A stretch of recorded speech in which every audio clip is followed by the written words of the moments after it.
that you shall remain seating throughout the performance. The weapons that we use are real weapons. They will easily kill a person.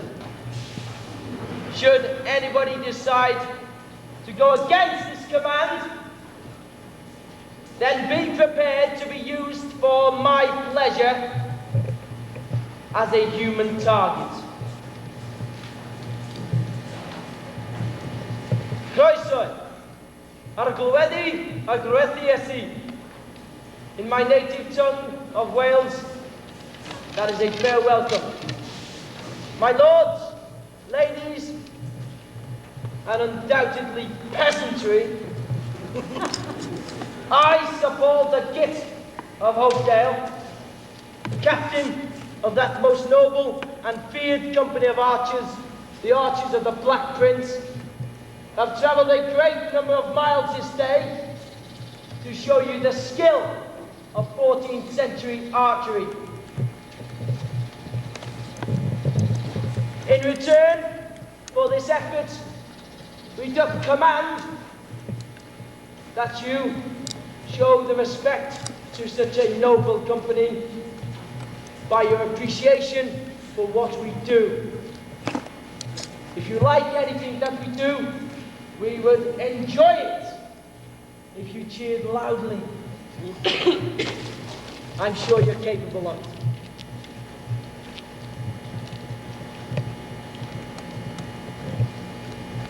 Without further ado, I shall let the Archers of the Black Prince show what they may do to an enemy.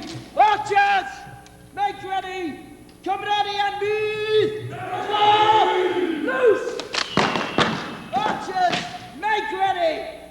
Come ready! Draw! Loose! Archers, make ready! Come ready! Draw! Loose! Come ready!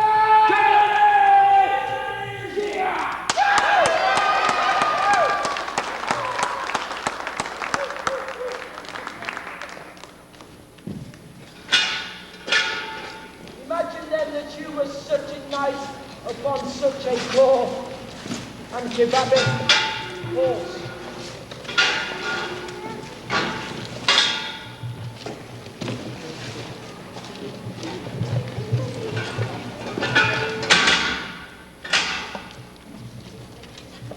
To entertain yourself. William of Shrewsbury, the only English archer in the company. Yes!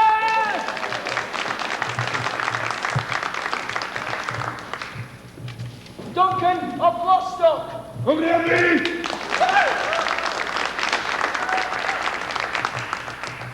Lady Charlene.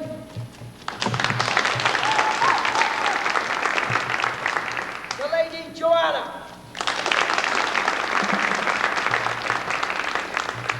Geoffrey Saxon.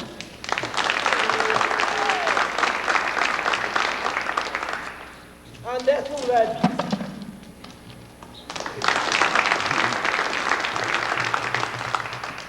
During this time, the captaincy of such a troop was incredibly well paid, and you had to have a damn good pair of legs as well. Where's yours? Yeah, where's yours? Better? This little one. These Simon's wench. Lady. Yeah, lady wench. What he said. You may take notice this day there is some animosity between myself and that which has lay under.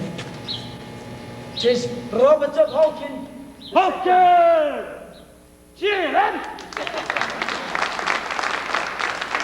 What about us?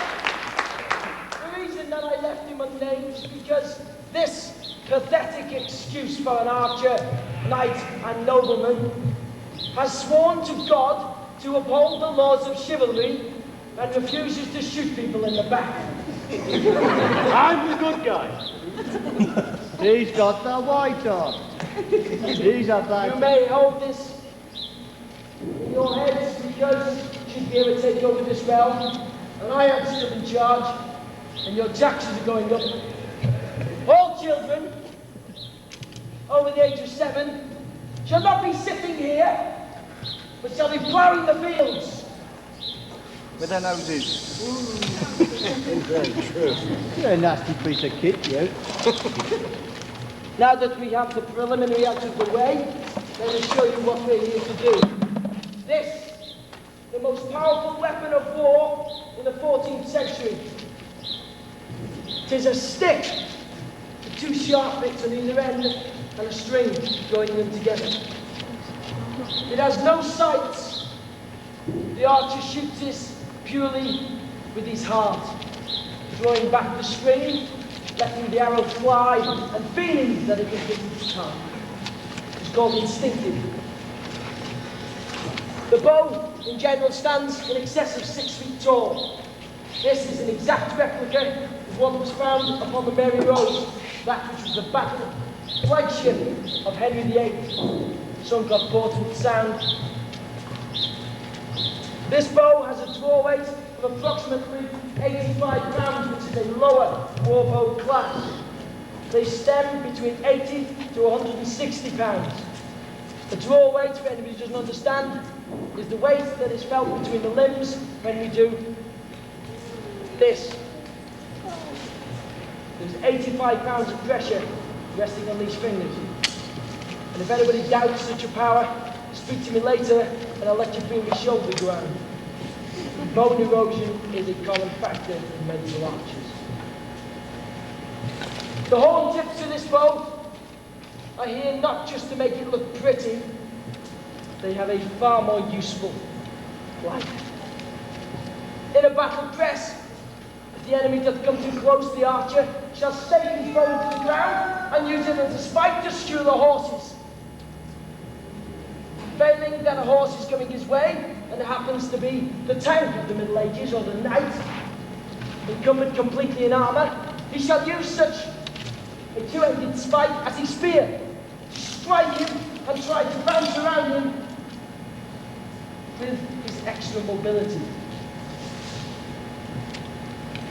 This is the weapon that won the armies of Britain the greatest renown of the 14th century and raised them back to the status of one of the greatest medieval armies. They decimated the ranks of the French with odds of more than 6-1 with the Grey Goose Cloud. A mere 6,000 archers putting an arrow storm of more than 100,000 into the air upon the enemy with armour-piercing points in any one given minute. An archer can shoot 12 to 15 arrows a minute, while he is shooting his 4th arrow the first when he's striking the ground some 250 yards or above. This bow is very temperamental. If you do not warm it first, it will break. We've had a lot of them recently. So we shall now shoot a warm-up shoot. And you may notice that as the archers come to the end of their 6 staves, their accuracy has indeed improved. This is because the limbs have warmed and the bow is shooting more consistently. If a bow should break when an archer is at full draw, the top limb shall strike him central here. The bottom limb shall strike him central here. And believe you me, you'll sit on that battlefield for quite a while wondering which end to hold. Archers, take the list. 6 arrows.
set up a truck door.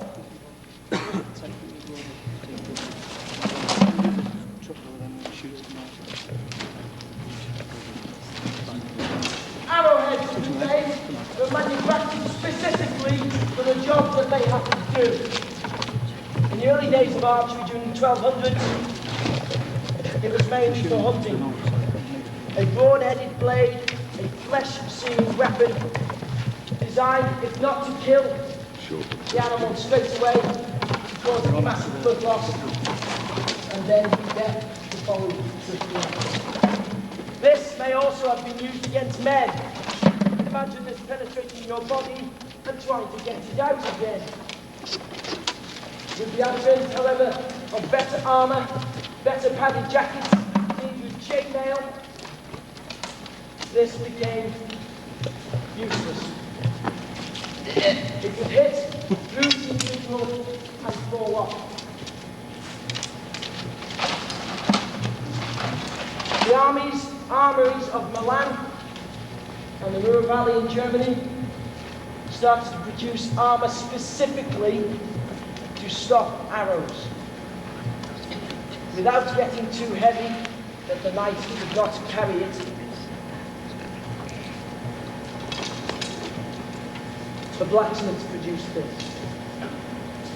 The bodkin. 4 flat sides, very sharp, but the point is not so sharp.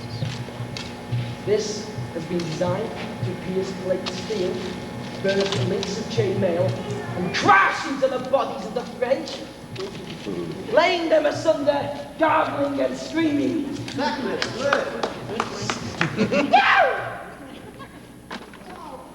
But that wasn't the end of the tale. What if you only shot him in the arm? Not good enough.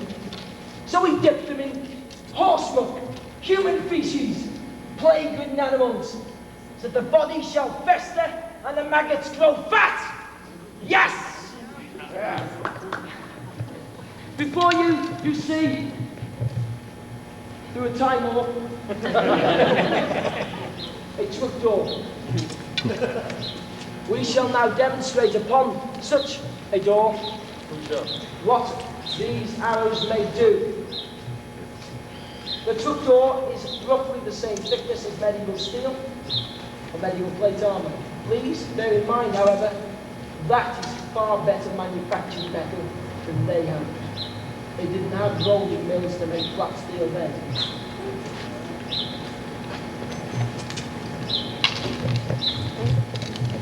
Gentlemen.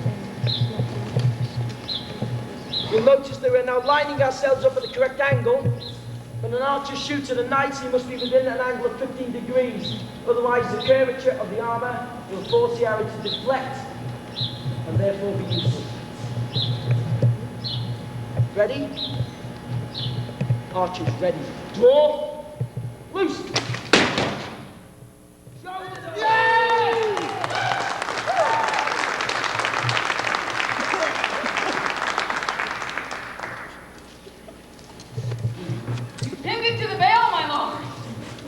Of course. Why, Vinya! Ouch!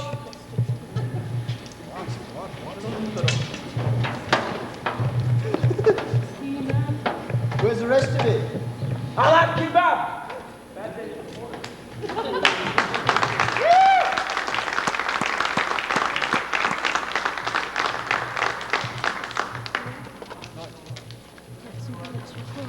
Let the shielded knight enter the arena. Yeah, I do. And whilst he prepares to be a living target for your entertainment, you shall show great appreciation for.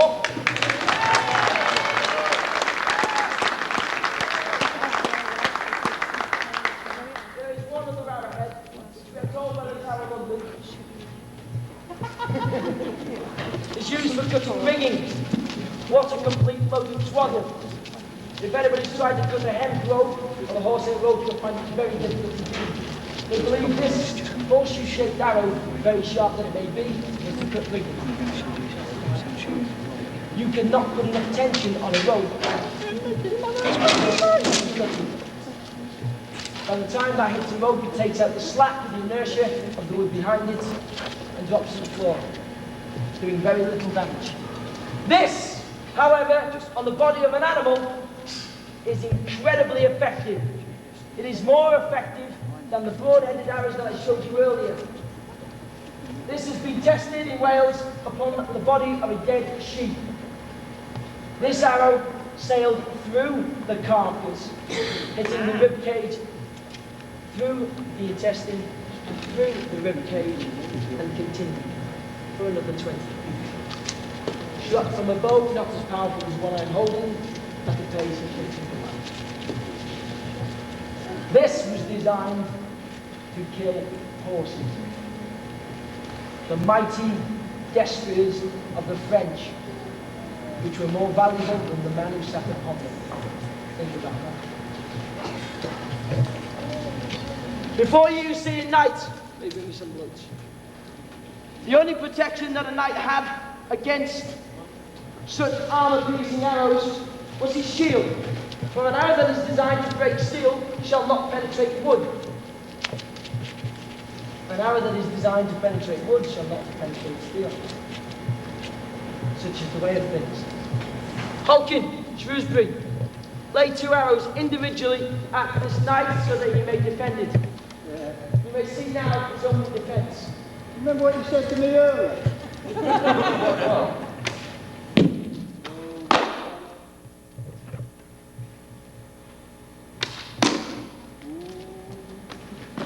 Oh, good shot. Protect that arm or die. Just in case anybody doesn't believe what we're doing here, if you'd like to speak to him after, I'm sure she'll be pleased. This is used in this country, no. And well, not only because we're not allowed to. This is used to kill small game. It's a hunted arrow. When this hits you, it causes massive bruising, purple, black, with little polka dots. So, the knight has his defence and a shield, but the archers are better than that. We shall now conduct what we call sneaky shooting, but you should know it as tactical shooting. Halkin, take 3 archers. Obviously, he's not going to tell you what he's telling them, because we don't want him to hear.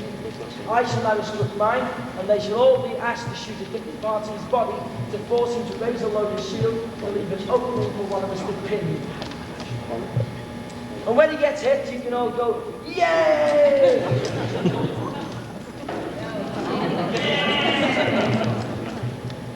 I can see your eyes. I'm going to take your eyes out.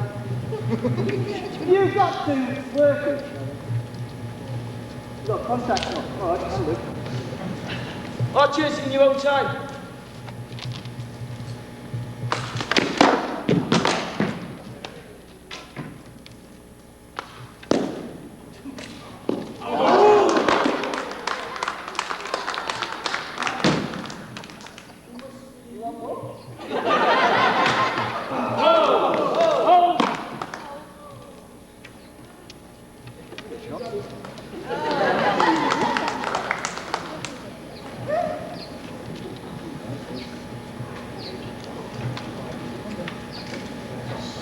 Give him a cheer.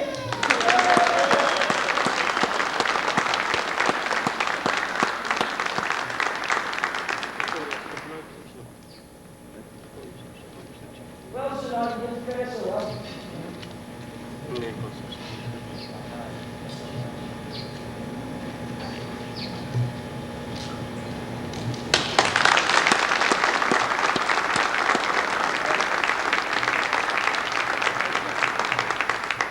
The most common place for an archer to shoot a knight was in the face, specifically the eye. One such knight, Henry Hotspur,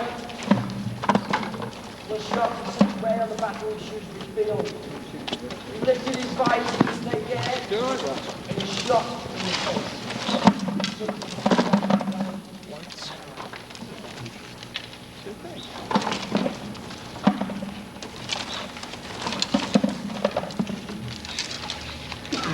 You have seen a number of skills that the archers possess. So now let us show you how quick they may shoot. I require a volunteer, and if I don't get one, I'm going to come and take one. Hey, my lord. that happens to have a sundial. Not dangerous, honest. A digital sundial. You have a digital sundial, sir? Oh, sweet. Huh? I've got one standard. I've got a brush. You got one? Oh, Okay, sir. only me What one. I'd like you to do is when I shout the word loose, I wish you to time 30 seconds. There's a gap. When you get to the last 10 seconds, I want you to shout loudly 10. And these nice people, these peasant scum, are going to count backwards from 10 to 1, so that we may hear. Slow one.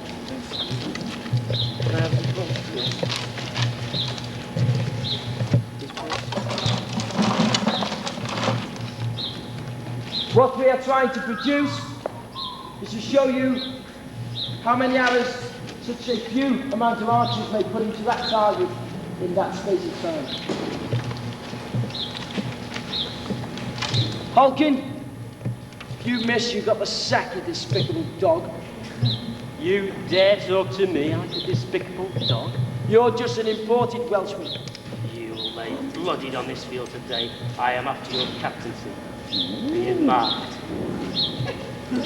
I mark that voice. So you talk down to me. Don't you get in front of me. Archers! Are you ready, sir? Ready. Draw! Loose!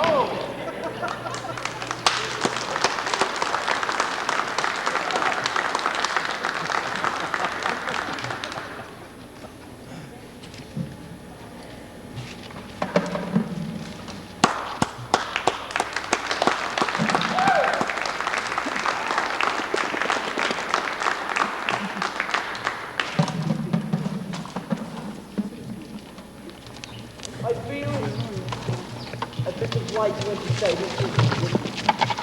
When you speak of such heady time, death, disfigurement, Golden apple. listen to Golden apple. Oh, yeah. Let us have an apple shoot! Give me an apple. Give me a stone. I'll leave the rest to me. And I don't want to hear anything cheering for that. If he should strike on apple, I want to hear a loud boom. How dare he talk of lowering taxes?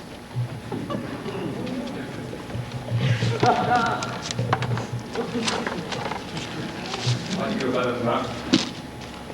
If we're the man, we're not allowed to cheer. Should be an trick. Okay. Hey! Hang on! This side. I trust you. Oh, so? Not that much. Be gentle, please.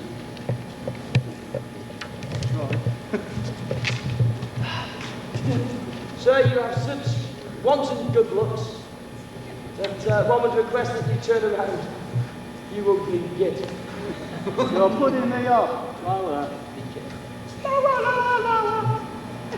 Lower! Yeah, it will. Thank you. Archers, continue.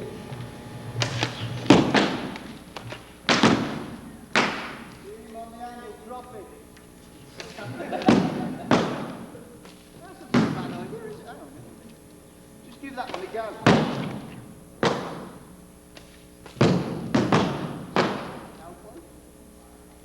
Told you we should have used a mallet.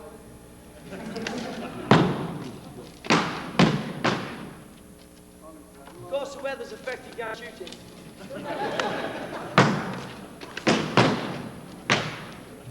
It also shrinks the apples. Hasn't struck mine, will you?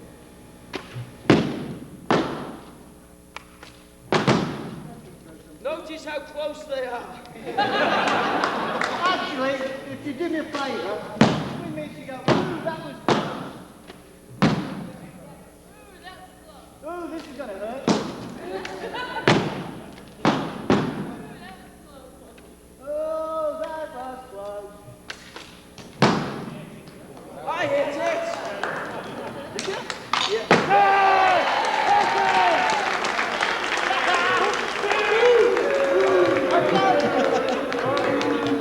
No, he's a good guy. So, sorry, I'll change his name.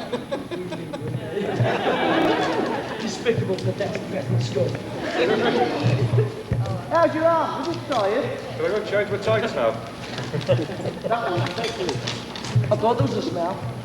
See me. Okay.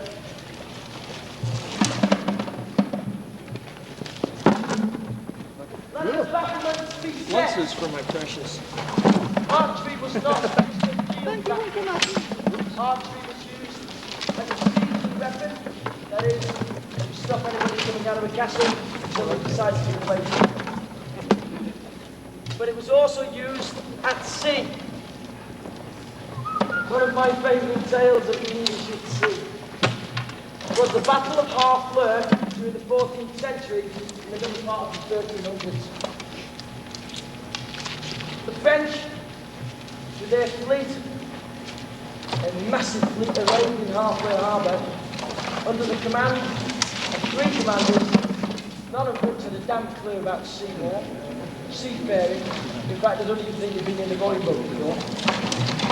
Decided to chain all of the ships together to meet the English advance. The English, however, being excellent sailors at the time, sailed into Harfleur Harbour with the man-at-arms on some ships which were in the centre, and with ships loaded to the bugles, with archers to the flanks. It was in this formation that they attacked. It didn't take them very long to devastate the French fleet. They embarked and shot their way through the lot. One of the chroniclers who happened to be noticing this day said so many French leapt overboard without good fight that if fish could speak, they would have surely learnt French. Such was this day. Archers such as ourselves were very poorly thought of until the times of Edward III, who insisted that any county that sent a levy of archers shall have them provided in suitable protection and with decent weaponry. In fact, during the middle of the 100 Years' War, Edward Black Prince of Wales couldn't find anything to make bows and arrows for him. There was none to be found in all the realms of England and Wales. So he sent his men out and arrested every single bowyer, the person who makes the bow, and every single fletcher, that who makes the arrow, and brought them to Chester Castle, whence they were incarcerated and forced to make what he wanted.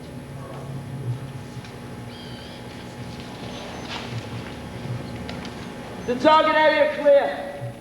Yes. Archers, form ranks. Sire, your watch is needed again. We would ask that you time how long it takes us to clear all of the targets before you, which are set into a siege situation. Targets we hope will fall when hit. The last target to be shot shall be that in the centre, which is a yellow window with a little man on top. When that window is struck, the small man shall fall. This is to represent medieval castle windows, which when an archer shoots out of, he was standing approximately 2.5 to 3 feet back from the window, so that when the bow limbs, when soon released, they come forward, they didn't strike the wall. Archers, make ready. This shall be independently fired. The first shot shall be called. Archers, prepare. Draw. Loose.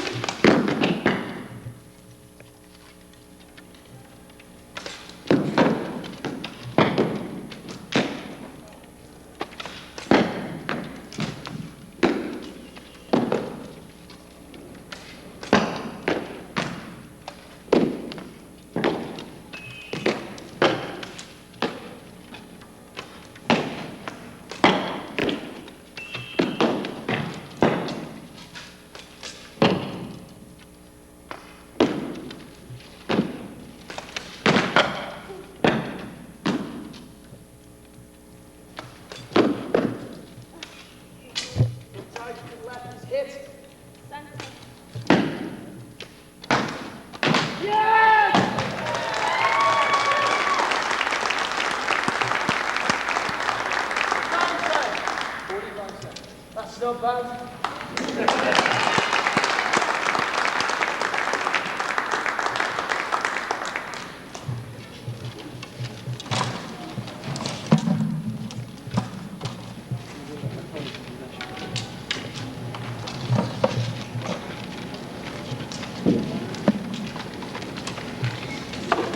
When an archer stood on the battlefield, at least in the early part of the 14th century, he had very little of his own equipment, most of which was stolen from the battlefield. I am a particularly ruthless gift who was freed by statutes of the king after years of foul deeds and thrown into prison. I was freed on account that I was fighting in the wars of France. And through my hideous nature, I have disgracefully rise my rank of captain. When the archer line was pressed by that of the French cavalry, which would happen, they sometimes had to use hand-to-hand combat. And if you imagine the knight is the equivalent of a tank, and the archer, such as me, I would probably be one of the most well-equipped. Most of them would probably be dressed in just the tunic and their bow. Imagine how frightening it would be with this steel-clad, penis thing coming toward them. Like him.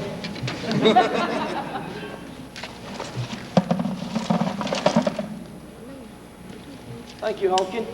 Yeah. You changed this morning, you smell. Oh, cheers, eh? This shall represent the archer's bow.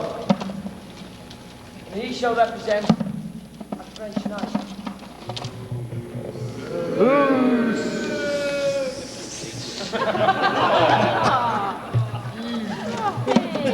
Sloppy French knight. Come out and play, little guy.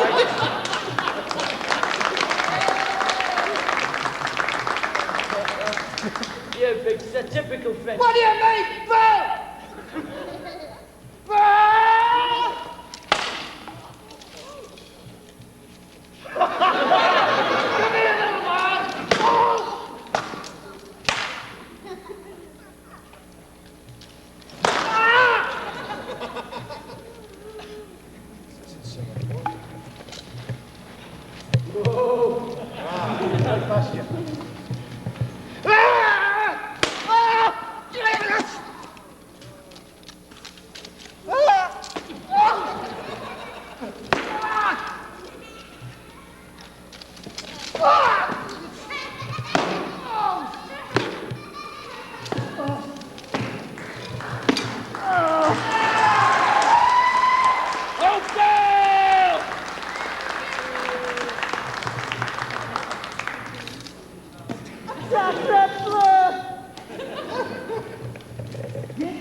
That would have been lucky.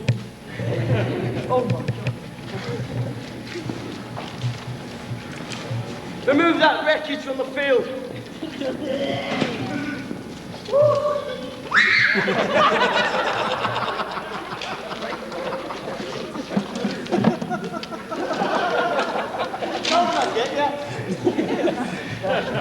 Show the tear. You know what us French are like? Don't get smacked on the field now. Okay. I didn't mean you to fall over. Tastes horrible. That is not to say Sir Knighted can walk around within the court of the king like some over stiff. These were professional fighting men who had every single right to call themselves a knight of the realm. They were the ones that had fought, sweated, dropped their blood, and seen hand-to-hand combat, and had to go through such grisly deeds of dispatching their enemy in the only way that they could, which was by shoving their knife through unprotected parts, being here or here, through the face or through the groin. It's my favourite attack.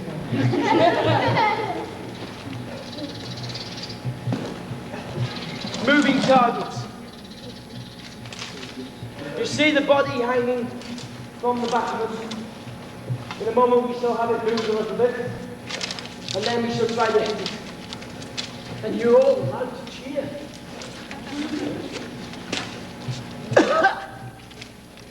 Archers form. Who's still here, Halkin? I went for your captaincy. Despicable dog. Is there one thing worse than being a dog? That's to be an English dog. I got him, man. Turn round so I can shoot you. Go on then. I'm waiting. That's my girl. No bedchamber for you tonight. Legs like these, they're the envy of all England. Only got chickens. Shrewsbury, you'll answer to me. You shall give us good entertainment for that in a short while. What? I've done my bit. Plan for you. Sir, race from the target. Shrewsbury's waffled so much that it's soft. Sorry. Ciao. Good.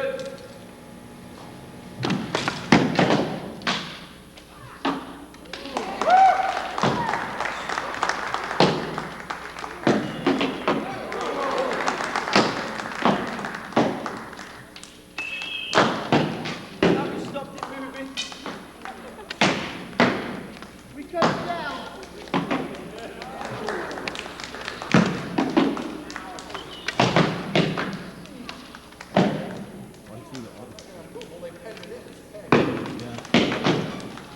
Archers! Low! One, stay! By my command! Ready! Draw! Loose!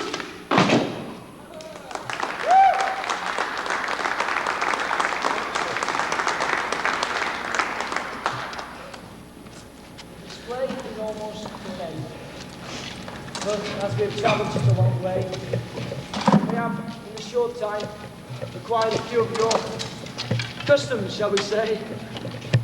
And indeed, we have marvelled at some of your sports.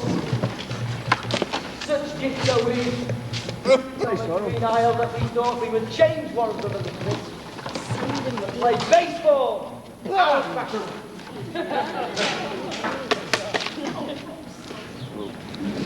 Baseball.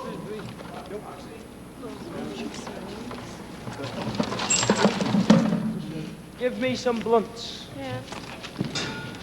Thank you, my lady.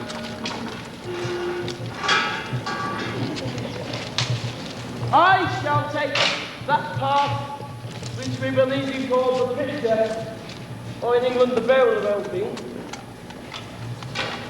Shrewsbury, because of the size of his mouth, Umpire. shall take that part of the batsman. In our version, Oh, thank you. Shrewsbury may use his shield in the fashion of a bat. If I hit him, it is called a strike. 3 hits and he's out. Hey! Wait a minute, you never told me about that. Damn right. Oh, Should he, however, successfully parry the blow with his shield, he shall drop his shield and run to base 1, to base 2, to base 3. Should I not have shot him by this time, he gets to make a headlong charge at me, laying me flat to the floor.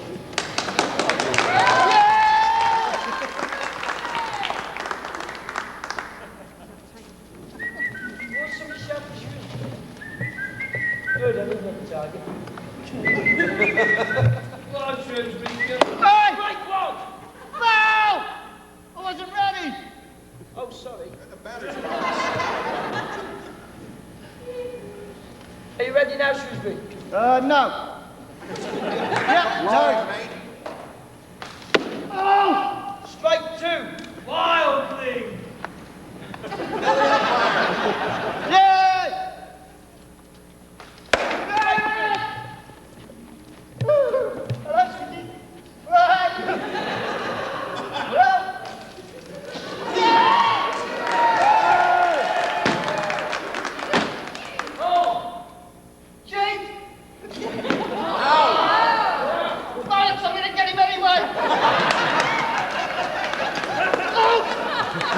charging the man! Come on, little man. Told you not to charge the man.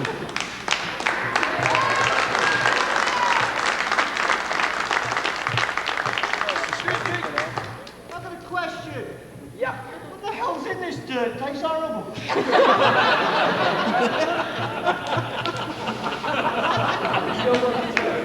You don't want to know. I think we forgot one so far. The fielders.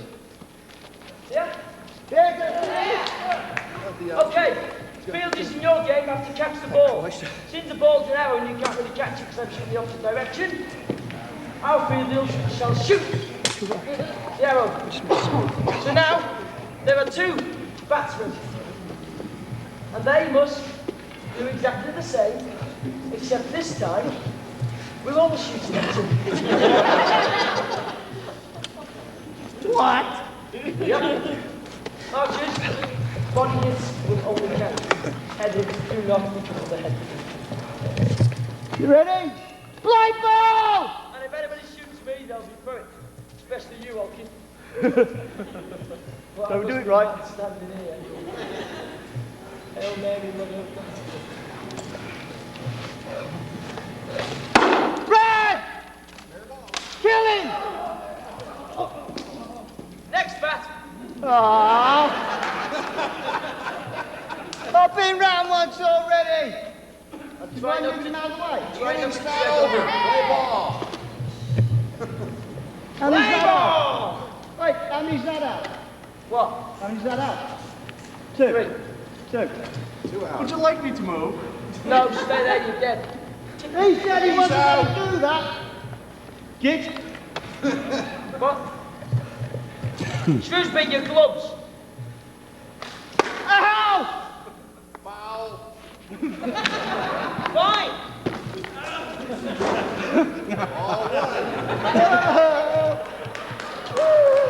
Fielders, take him out. Touch second base, you're out.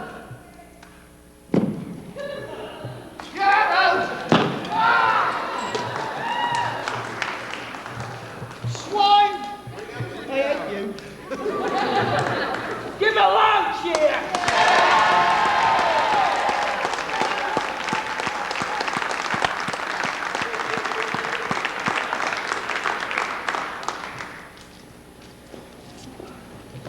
I've got a suntan finally. Enough of this play, Oakdale. Methinks it's time to take your captaincy. Yeah, do it. Drive his Yeah, head no finish. players. You don't pay no better. Take this challenge, Oakdale. Swine, you Just didn't have to about refer.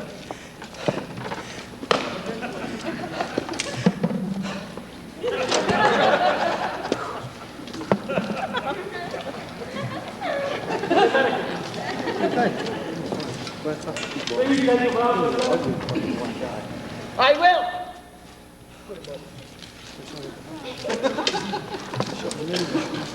I want a sword.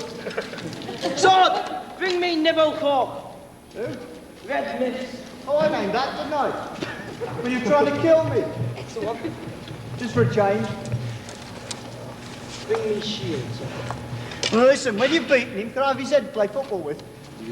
I don't like him. He's a nasty guy. He hurt me. He hit me there. Shrewsbury, you treacherous, despicable dog. You're a typical of a South Walian archer, although you're English. New South Wales. Oh, him or me? You would sell your own. Attack me, you. Don't pick on him. Yeah, just because we're small. At least we've got hair. Yeah. Kill him, Titch. Chop his head Tiger, off. You can't reach, do his knees in. Your chainmail's not done. Shrewsbury, will you help him fasten himself ready for battle? What's his iron gun again? Go on, Ha. mate, go on.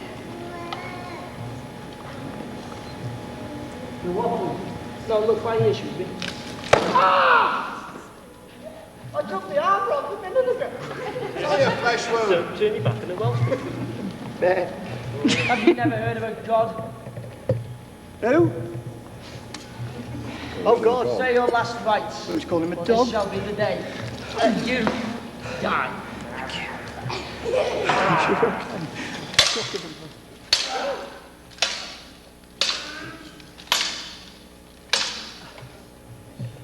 Come on, Titch, kill him.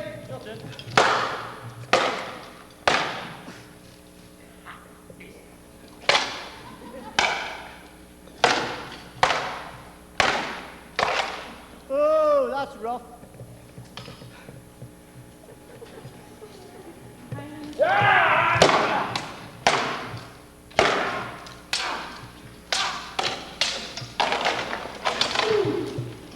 Ooh. Run! Shot him. No, never do the chivalry. Come on, chivalry. I'd get you if I was you. That. You wouldn't know. Get in!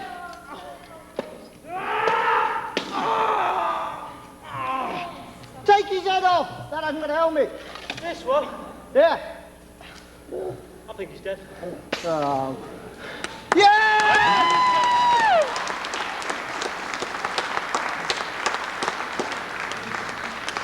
Do you remember that ticket you gave me?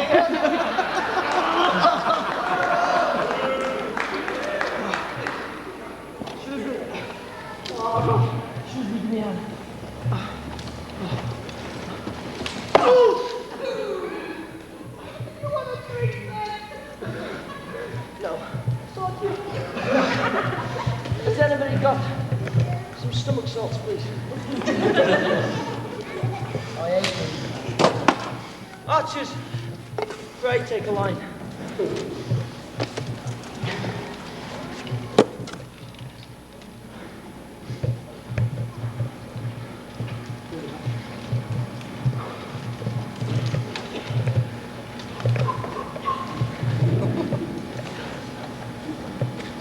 During the 14th century, under the reign of Edward III, the archers of England committed social and military heresy against the armies of France. That was to say, the English army allowed peasants to fight and kill people on the field of battle. Oh, no, no, no, no. Very big naughty. But they did, against odds of 161. This frightened the French king so much that he did spread vile and vicious propaganda that any archer that he did catch would have those fingers that were used to draw back the string of the bow removed from the person indefinitely. With a spoon. As a taunt, because the English did stand steadfast even against such foul propaganda. At the Battle of Agincourt under Henry V, the English stood at the end of the battle, watching what left of the French leave the field in total disarray. And they raised up their fingers in a sign of defiance, which has become synonymous in England today for a gross insult. But we mean no such insult unto you. And the shout that rose from the ranks of the archers, God for Harry! God for Harry! And St. George! The company of the Black Prince.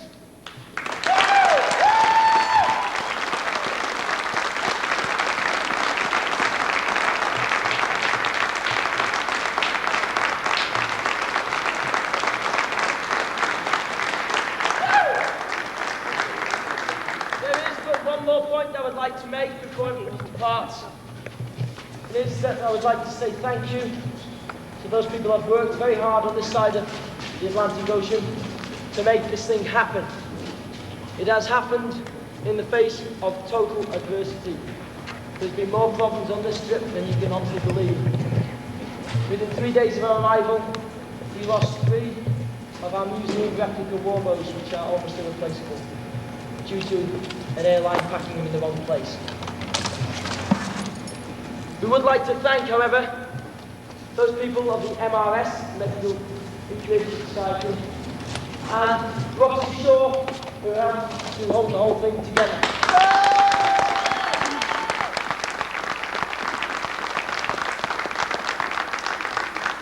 I would also like you all, please, to raise your hands. Give a good show of appreciation to all those people that have fed us, accommodated us, stuffed us with beer. And these people that have worked on the side here, especially Noel, who's turned up out of the blue, drove all the way from the west coast to be here.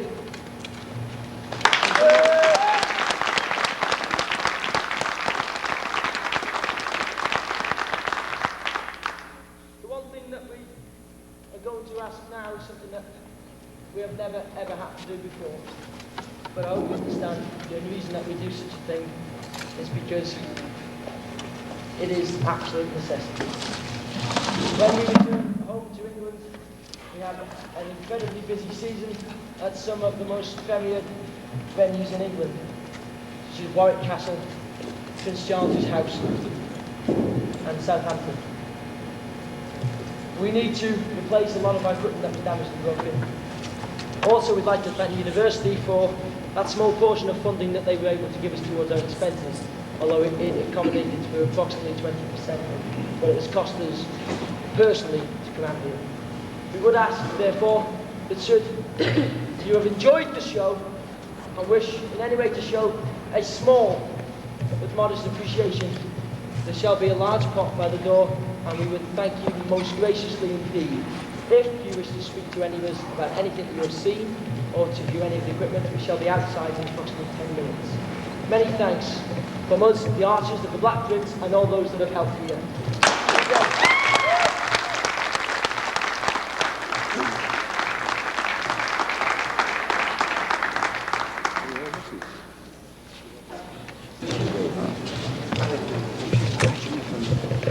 Sure.